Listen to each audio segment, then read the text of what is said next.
Aí, como eu estava falando, né, foi um momento que eu já entendi aos 3 anos de idade que eu sofri muitos abusos, né? Eh, isso foi uma situação muito difícil para mim, porque uma criança com 3 anos não sabe o que significa isso, né? Normalmente, para ela, é um gesto de amor, é um gesto de que alguém interessa por ela, né? Porque é uma criança com 3 anos, né? O que, que você vai pensar? E ali eu sofri isso. E eu me lembro que eu era uma menina muito querida pelo meu pai. Meu pai, aos 7 anos de idade, meu pai teve um câncer e ele durou mais ou menos uns 6 meses e ele faleceu. Mas do meu pai eu recebi muito amor, eu lembro ainda ali da minha infância, eu era muito querida por ele. E eu era a filha caçula, a última filha, então meu pai me deu muito amor. Isso eu me lembro bem dessa paternidade que foi pouco tempo, mas para mim foi muito importante, né? E foi um momento difícil, que não há necessidade de falar detalhes, porque você já sabe o que é um abuso, né? Um em família, essas coisas todas aí aconteceu. É, tirando, como eu falo, meu pai, que foi um homem que me respeitou. E nesse momento, nesse drama que eu vivi, né?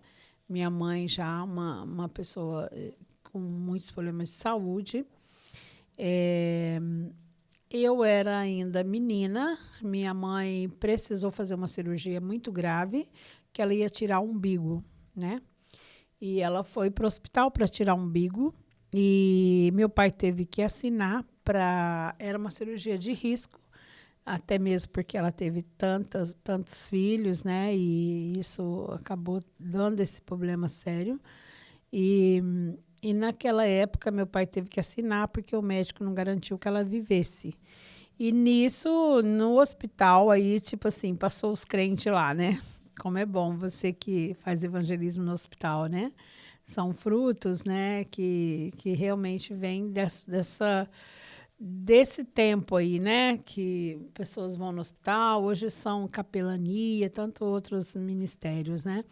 Mas naquele tempo as pessoas iam ali visitar, orava pelas pessoas no quarto. E conta minha mãe que quando chegou o pessoal ali, minha mãe contou a história e falou: Olha, eu vou morrer, porque o médico já falou que é um risco, posso morrer, mas eu tenho ainda uma criança em casa, né? Minha filha pequena e eu queria viver, né? E ela pegou e fez algo ali. Ela falou assim que se ela vivesse, ela ia virar crente. Era bem assim naquele tempo, né? Falava, vou virar crente. E foi o que aconteceu. Minha mãe fez uma promessa ali diante daqueles irmãos que vieram ali. E Deus ouviu. E aí minha mãe teve uma ótima cirurgia. Minha mãe não sentiu nem anestesia. E foi assim, maravilhosa. E quando minha mãe chegou em casa, o que, que aconteceu? Toda a família se converteu. Quer dizer, tipo assim, né? Todos nós agora somos crentes, né? Minha mãe está viva. E ali começou um pastor aí na nossa casa a nos evangelizar, a seguir, né? Da Assembleia de Deus. E, e fazer culto na minha casa, que só a minha família já era uma igreja, né? Todos aqueles irmãos ali, e ainda muitos casados, que tinham os nora, os genros, né? E os filhos, criança nascendo. E foi, assim, uma alegria para nós, né? E eu lembro quando meus irmãos se batizaram, porque eu ainda era criança, se batizaram tudo de uma vez, né? Vamos batizar porque a mãe sarou. Ficou bem, Deus fez um milagre, agora nós somos crentes. E nós enchia a igreja, né? 2, 3 bancos da igreja, assim, a gente enchia, né? Morava na fazenda, ia.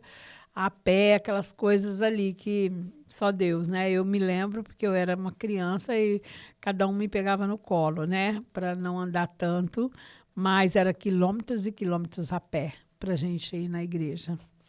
E era uma alegria, né? A gente saía 4 da tarde a pé para ir na igreja. Eu não tenho nem noção dos quilômetros, mas é muito. Desceva rio, passava ponte. Eu me lembro dessas estradas todas aí a pé. E a gente ainda chegava antes do culto, né? E enchia lá os primeiros bancos da igreja. E assim foi, né? Essa conversão. Muitos não entenderam, outros só obedeceu. E fui crescendo neste lar assim. E quando chegou o dia, né, que aconteceu que a minha mãe realmente pegou um ato, né, de abuso.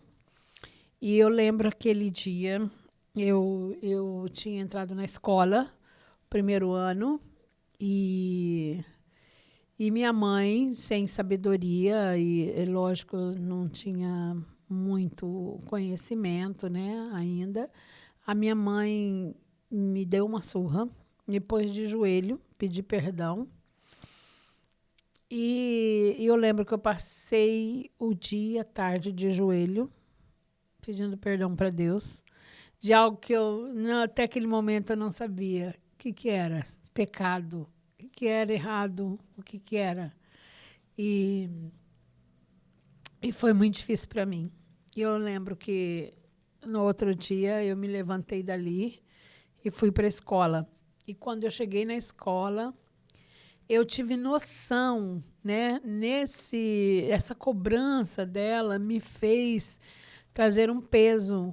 Aí eu vi o quanto eu era errada, o quanto eu era culpada, e eu me culpei daquele ato vergonhoso, aquele ato que para mim era assim, a pior coisa. De um minuto para o outro, entendi que aquilo era a pior coisa. E eu lembro que quando eu cheguei na escola, naquele dia de aula, parece que todo mundo estava sabendo o que tinha acontecido comigo. E naquele momento, eu tive uma sensação ali de criança, mas eu lembro que eu gostaria que abrisse mesmo um buraco assim, onde eu tivesse e eu entrasse dentro. Eu queria desaparecer, essa sensação que eu tinha. Eu tinha tanta vergonha e tanta culpa, que para mim o mais importante era eu desaparecer. E nesse momento, eu quero lembrar você que as emoções, muita gente acha que não fui curada, mas, gente, o passado, ele vai estar sempre por aí. E eu falo que não há psicólogo, não há nada que possa tirar isso. É só Deus, só Deus. Então, mexer lá sempre vai doer, sempre, sempre. E eu estou falando isso para que você saiba hoje o que Deus é capaz de fazer com uma pessoa que teve um passado assim. E eu lembro que na escola, a hora que eu cheguei na classe, era madeira, aquela madeira escura, né? O piso. E eu tive vontade de ir no banheiro e fazer xixi. E eu não tinha coragem de pedir para a professora. Eu sentei, dali eu não conseguia sair. Eu achava assim que qualquer movimento meu era a pior coisa que uma pessoa podia fazer. Eu me sentia um nada, eu me sentia um lixo, realmente. E essa sensação para uma criança era muito difícil. E eu me lembro que eu tive tanta vontade de ir no banheiro e não conseguia pedir para a professora, que eu fiz xixi na classe. Eu fiz xixi ali mesmo, na minha carteira.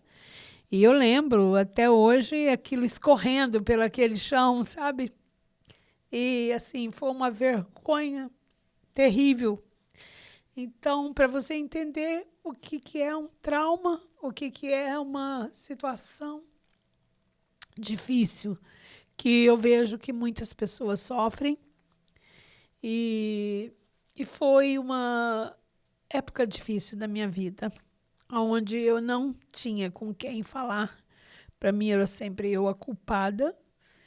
E aquela dor eu guardei para mim. E eu sei que eu não queria mais ir na escola, eu não queria mais estudar.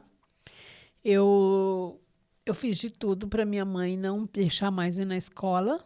E eu, quando entrei na escola, eu já sabia o que eu queria fazer. Eu queria fazer secretariado de línguas.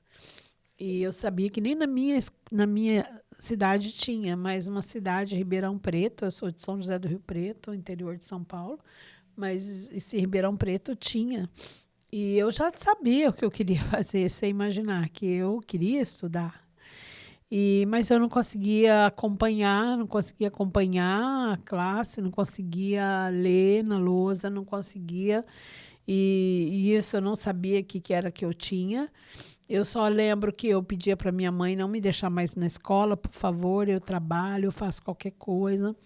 E realmente eu fui fazer. Meu pai tinha uma horta e eu apanhava aquelas verduras e ia vender na rua. Eu vendia verdura na rua e para mim era uma forma de estar compensando. Já que eu não vou na escola, eu trago dinheiro para casa, eu estou trabalhando. E eu fazia isso muito. E também fui ser babysitter, fui cuidar de criança, uma criança cuidando de criança, mas foi difícil, mas eu procurava tudo para compensar de eu não ir na escola. E naquele tempo não era como hoje, proibido, você não pode deixar seu filho sem ir para a escola, né? E eu lembro que eu fiz isso. Só que na minha mente, assim, o dia que eu tiver idade, né? Lembro que era aos 16 anos, eu podia fazer um supletivo, entrar à noite na escola e fazer um supletivo que é todos os anos junto. Então, eu já tinha essa programação. Quando eu crescer, quando eu estiver, eu vou fazer, né? Tiver idade suficiente, eu vou fazer o supletivo. E com isso, eu não fui mais na escola. Então, eu tenho 1 ano de escola só. Eu falo que sou semi-analfabeta, mas porque eu ainda sei ler, porque eu aprendi muito a ler a Bíblia.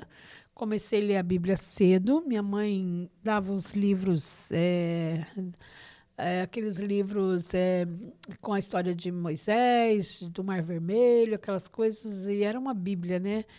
Ilustrada, e eu lia muito aquelas histórias bíblicas e eu aprendi a ler ali.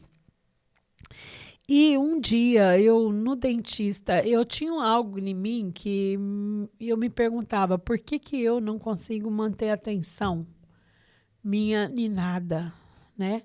Eu me policiava, eu tenho alguma coisa que não é normal. Mas eu não sabia. E nem minha mãe ia atrás também para saber. Aquele tempo não é que os pais ficavam preocupados com o filho. Na escola não é que tinha um psicólogo lá para ver se essa criança tem alguma coisa. Hoje é tudo diferente, né? Mas eu, esperando o dentista, não me lembro com quem que eu fui nesse dentista, e na sala do dentista tem aquelas revistas de espera. Eu peguei uma revista daquela e comecei a olhar. Aí eu olhei ali, assim, lembro que falava do Tom Cruise. E Tom Cruise é dislexo. Eu falei, que palavra é essa estranha? Dislexo. E eu queria saber o que é dislexo, né? O que é dislexo? Um ator, né? Na minha época era o famoso, né? Quando eu fui olhar o que era dislexo, eu comecei a ler aquela reportagem e eu comecei a me identificar. Eu falei, não, sou eu. Ele não presta atenção, ele não consegue, ele faz isso, faz aquilo. Então, tudo aquilo que eu tinha, ele tinha. Mas ele era um ator. E aí, aquilo ali, eu falei, uau, se o Tom Cruise é o Tom Cruise e é dislexo, então isso não é uma doença, isso deve ser uma doença, mas eu tenho a mesma coisa que ele tem, né? Então eu não me achei assim que eu estava tão perdida, né? Eu mesmo diagnostiquei.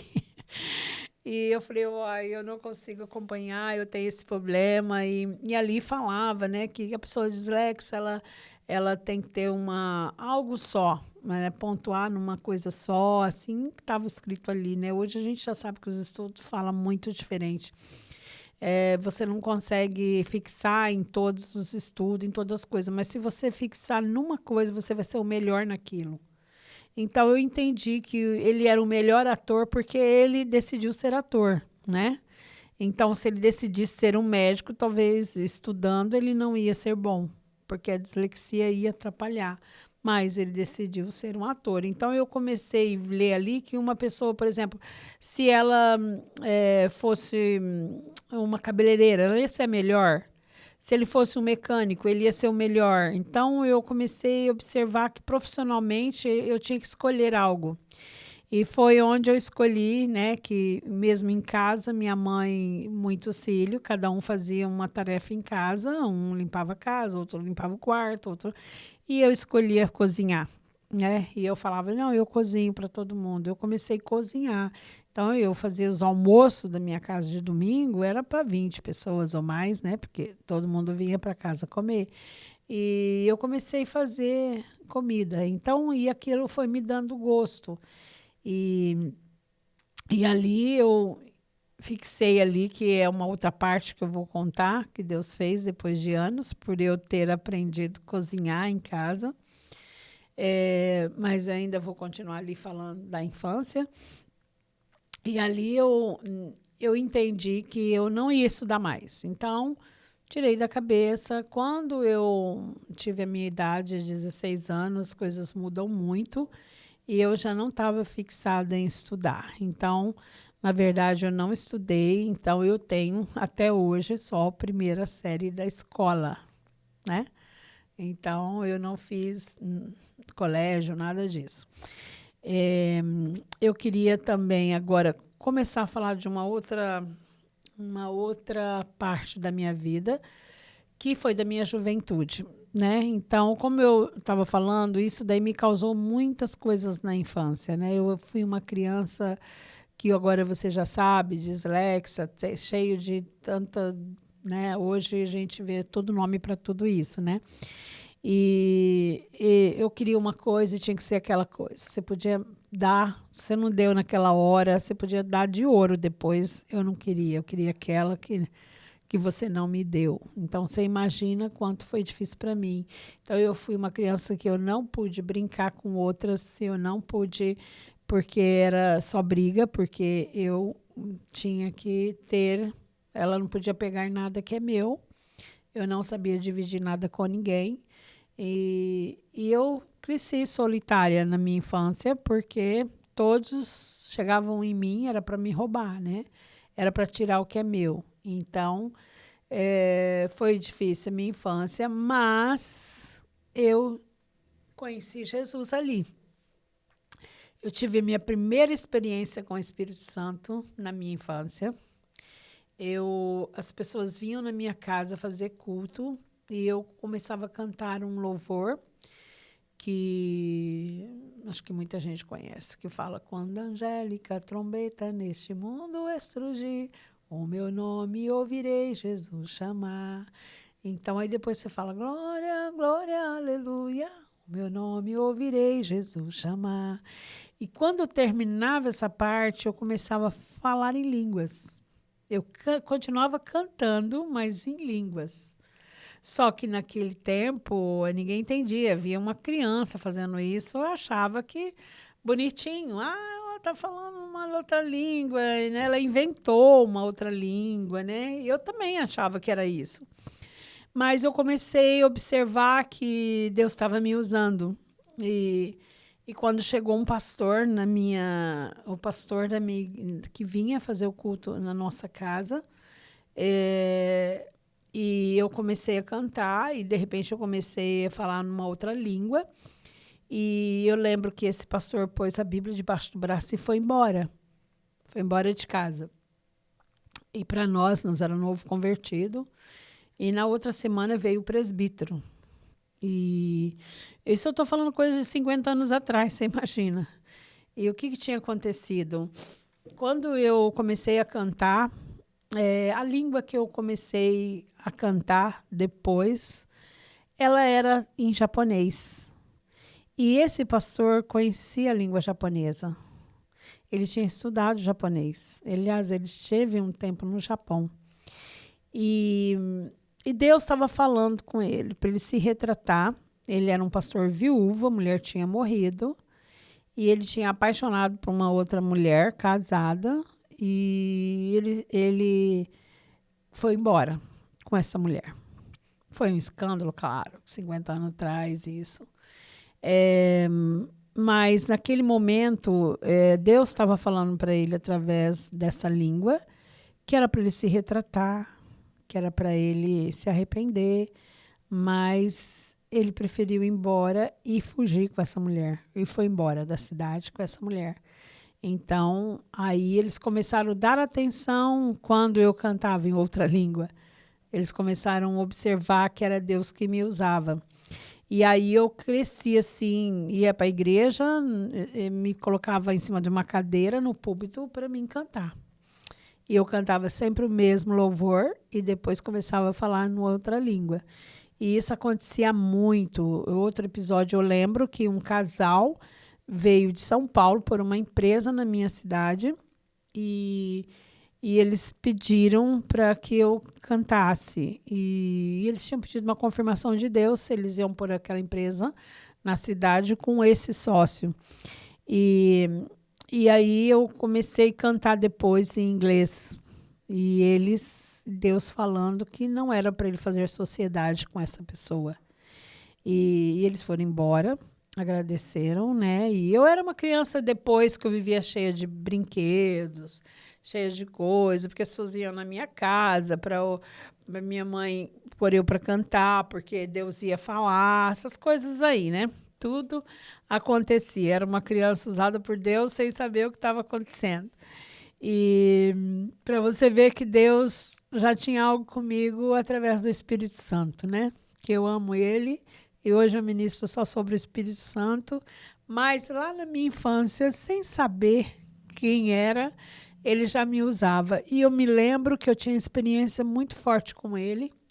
Eu ia para o meio ia para os céus, assim, no quintal da minha casa, sempre teve violão.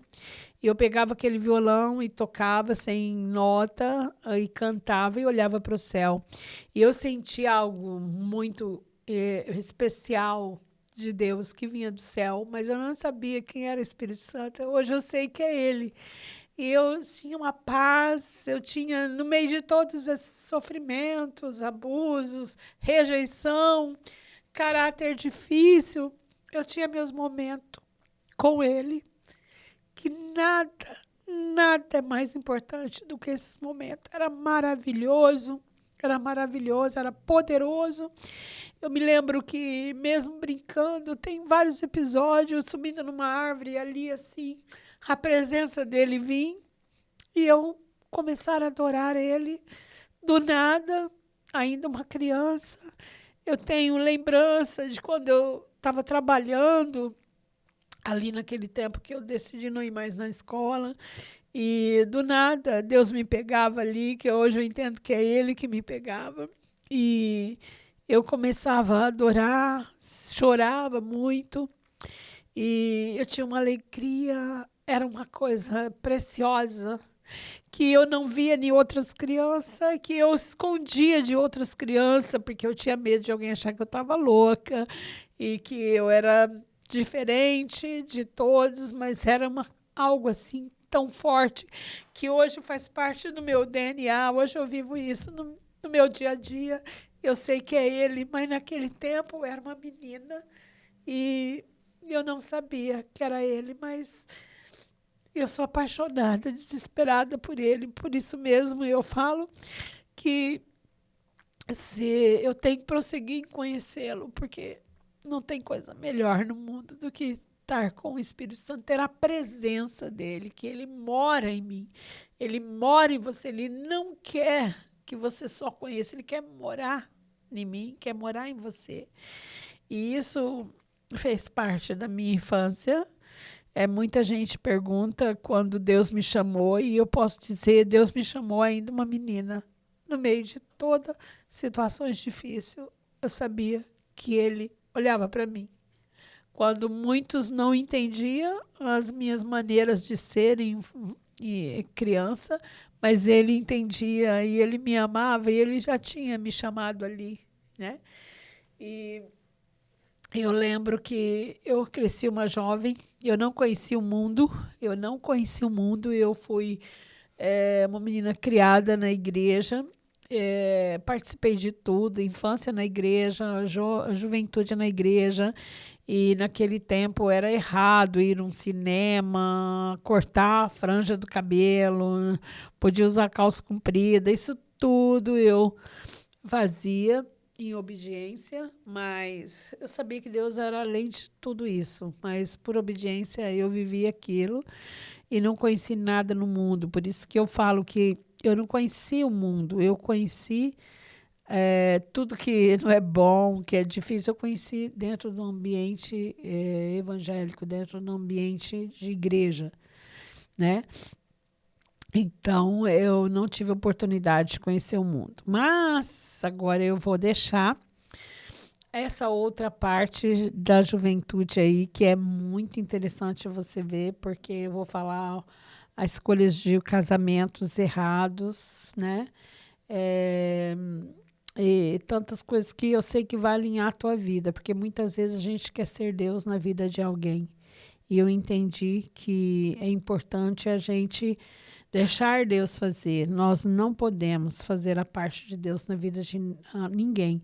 Se a pessoa não quer mudar, nós não podemos se expor a nós mesmos para que ela mude. Assim foi o meu casamento, né? Eu amava Deus e eu conheci uma pessoa e eu achava que com a minha bondade, com a minha forma, eu poderia mudar ela. E aí você vai ver a tragédia que aconteceu. Então vamos ficar aí para os próximos episódios, ok?